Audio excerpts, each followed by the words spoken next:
Imagínate esta escena. Una gacela está pastando en calma, rodeada de sus compañeras, y un león la observa desde las sombras, calculando el momento exacto para saltar. Esta imagen, simple y brutal, sirve como punto de partida para comprender uno de los conceptos más provocadores y radicales de Friedrich Nietzsche: la dicotomía entre la moral del esclavo y la moral del señor. Un marco que no solo cuestiona la base de la moral occidental, sino que apunta directamente al corazón de nuestras creencias más profundas. En la genealogía de la moral, Nietzsche no ofrece simplemente una crítica más a la religión o a la sociedad. Nos tira una pregunta bastante incómoda y desestabilizadora. ¿Y si lo que hoy consideramos como moral no fuera más que un invento de los débiles para protegerse de los fuertes?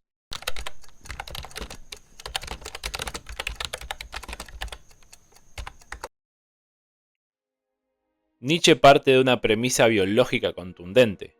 Toda criatura, incluidos nosotros, los humanos, pertenecemos de forma natural a una de dos categorías: los del rebaño o los solitarios, presas o depredadores. Esta distinción no es solamente biológica, sino psicológica. Hay personas naturalmente dóciles, sociales, temerosas, que buscan la seguridad y la compañía. Y hay otras que son independientes, intrépidas, creativas, dispuestas a asumir riesgos. Algunos nacen para ser señores y otros para ser esclavos. Esta condición no es solo heredada, sino también reforzada por el entorno cultural. Las sociedades moldean códigos morales diferentes según sus condiciones de supervivencia, premiando rasgos distintos. Algunos celebran la fuerza, el coraje, la excelencia, y otros enaltecen la humildad, la obediencia y el sacrificio. Nietzsche no dice necesariamente que una moral sea más verdadera que la otra. Dice que cada una responde a una estrategia biológica y cultural de supervivencia. Y aquí entra en juego la analogía del león y la gacela. Desde la perspectiva de la gacela, lo bueno, ¿qué sería? Estar en paz, seguir al rebaño, no destacar, evitar los peligros y riesgos. Y desde la perspectiva del león, lo bueno es ser fuerte, cazar, dominar. A pesar de que ambos viven en el mismo espacio, la sabana, no hay posibilidad de acuerdo entre ambos. Sus naturalezas son opuestas. Pero, ¿qué pasa si las gacelas lograran convencer al león de que ser gacela es moralmente superior? Si el león cayera por esta artimaña, quedaría como una patética sombra de su antiguo ser. Eso, según Nietzsche, es exactamente lo que ha ocurrido en la historia moral de Occidente.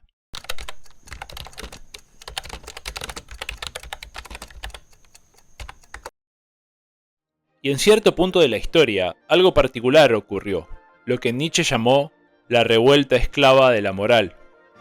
Según su análisis, este fenómeno nace en el mundo antiguo, particularmente con el pueblo judío, oprimido y esclavizado durante siglos.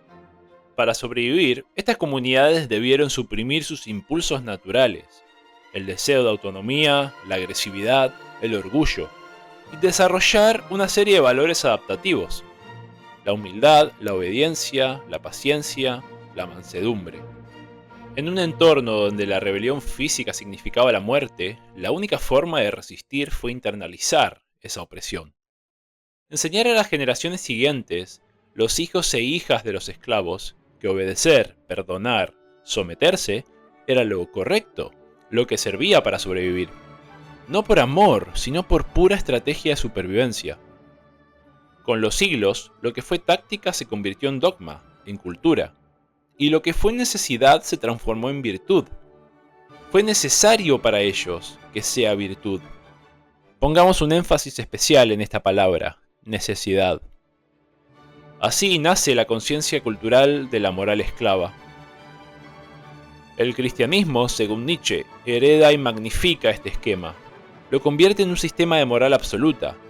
Lo débil es bueno, lo fuerte es malvado, lo pobre es puro, lo rico es corrupto, el que golpea es un opresor y el que aguanta, un mártir. Así se invierte completamente la escala de valores antigua, aquella que había venerado la fuerza, el poder, la belleza, la afirmación de vida. El señor, Antes una figura admirada, pasa a ser un símbolo del pecado. Y el esclavo, antes un sometido, se vuelve un modelo de virtud. Y esta inversión es tan eficaz, tan profunda, que ya nadie recuerda que hubo una época donde fue al revés. La revuelta tuvo éxito y la moral del esclavo ganó.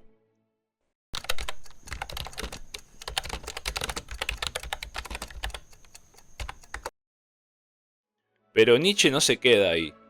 Él señala una consecuencia psicológica devastadora: el nacer de la mala conciencia. Todo ser humano, todo ser vivo, tiene una voluntad de poder, y esta es usualmente malinterpretada, malentendida. La voluntad de poder no es más que un impulso vital hacia la afirmación, el crecimiento, la autoexpresión. Incluso las gacelas la tienen, aunque sea bastante débil. Pero el esclavo, al reprimir constantemente estos impulsos naturales para sobrevivir, redirige esa energía hacia sí mismo. La agresión que no puede ejercer hacia su amo, hacia el señor, se vuelca hacia adentro y es autodestructiva. Así nace el resentimiento, o ressentiment. El esclavo no puede vengarse directamente del señor. Entonces elabora una venganza simbólica, moral, imaginaria. Demoniza al amo, no solo en la práctica, sino en su imaginación. No solo lo odia, lo convierte en una figura moralmente inferior, y a su propia impotencia, a su propia falta de poder, la reviste de virtud. Y este proceso lleva a extremos patológicos. El esclavo termina odiando no solo al amo, sino también a sí mismo, a su cuerpo y a sus deseos, al mundo, a la gente, a la vida misma. Busca castigo, culpa, dolor. Sueña con un juicio final donde el amo será castigado eternamente, aunque él mismo no tenga poder alguno para ejecutarlo. Este deseo de venganza imaginaria se encarna, por ejemplo, en la idea clásica del infierno cristiano.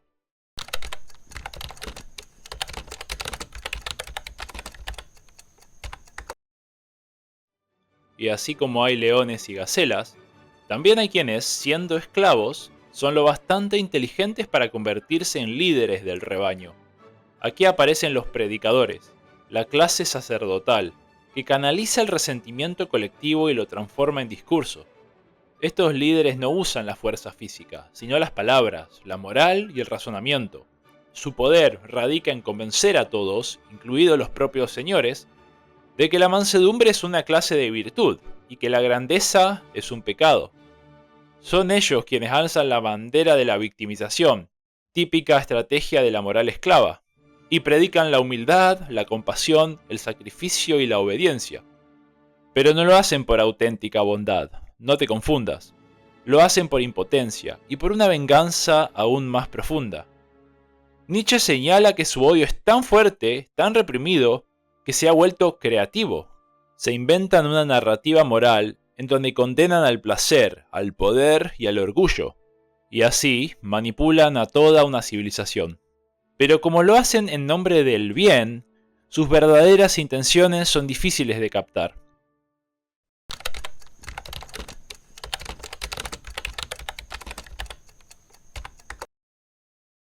Nietzsche no solo ataca a la religión, llega hasta la política moderna, y señala que el progresismo, el socialismo igualitarista y este anticapitalismo visceral no son más que versiones laicas de la moral de los esclavos.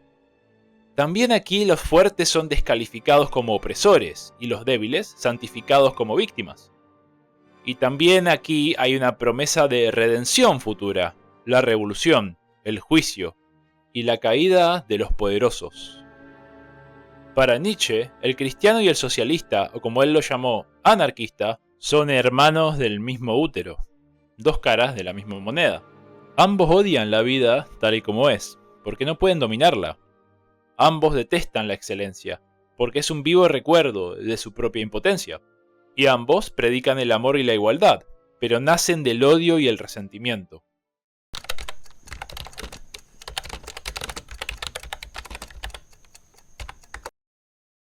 El diagnóstico del bigotón no es una simple crítica, es un llamado de atención.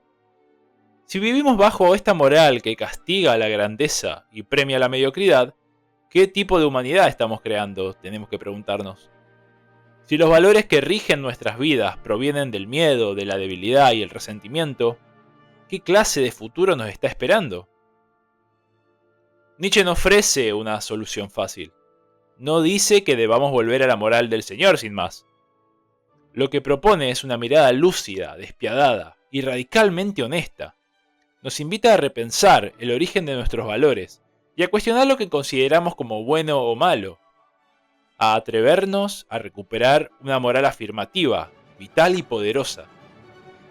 Una moral que no nazca de la envidia, del odio, del resentimiento, sino de la creación. No del miedo, sino de la valentía. Una moral que diga sí a la vida, en todas sus formas, con su fuerza, su belleza, su dolor y su incertidumbre.